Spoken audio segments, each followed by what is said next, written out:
Oh. Tingnan mo. Oh. Ano ba ngayon? September?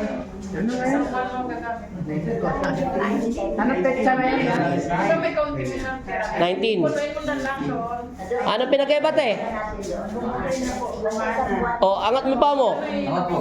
Oh, di ba? Palakpakan. Oh, tingnan mo. Iangat mo yung chinela. Buddy, angat mo, hindi pa makaano yan. Hindi, yung pa. Tingnan mo yung paa niya, no? Kabila. Ngayon gumang, di ba? Malaking pinagkaiba, no? Luminaw mata mo, no? Nagulat ako pag ihip ko sa'yo sa pangalan ni Kristo. Bigla siya nawala yung... Parang may umalis sa loob ng kaluluwa mo. Hindi mo naramdaman, ay? Hindi po kasi yung sakit. Yung sakit nakapormis kayo sa sakit. Ang tawag dyan ay palipad hangin. May naiinggit sa'yo, Nay. Pero Nay, nagtatalaga ako. Kinukulit ako ni Magniti ko eh. Alanganin kasi masyado malayo na. Sino ba magpapakain sa'yo kung hindi mo kilala? O sino ba yung kinumpunta mo ng kainan kung hindi mo rin kilala na may nagdasal sa'yo? Yung pagkain na may dasal na kinain mo.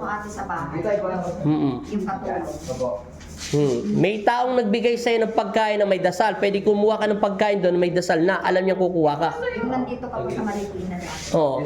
Nagmula doon yung sakit mo. Kaya yung sugat mo, gagaling, hindi gagaling, gagaling, pagaling na, nagtataka ka. Kasi kahit anong inom gamot, dapat tuloy-tuloy na siyang gumaling. Ang sakit mo ay nagmula sa pagkain at palipad hangin. Kaso matagal na daw yun. Kaya nagulat ako, yung natanggal ko siya bilang instrumento ng Diyos. Ang Diyos nagtanggal. Naramdaman ko, naggumaan ang katawan mo. Kaya sabi ko sa'yo, tingnan mo, pag tayo mo, tumayo ka, bigla ka magang. Ipokpok mo yung paa mo, walang sakit. Ipokpok mo dandaan. Di ba? Hindi mo mapupokpok yan kasi puro sugat yan eh. At tingnan mo, alisin mo yung chinelas mo. Paano mo naman mapupokpok yan? Kahit ako, pa ako yan, puro sugat yan. Ngayon, anong pinagkaiba? Nawala. Palakpakan mo siya. Di ba? Bye-bye. Salamat.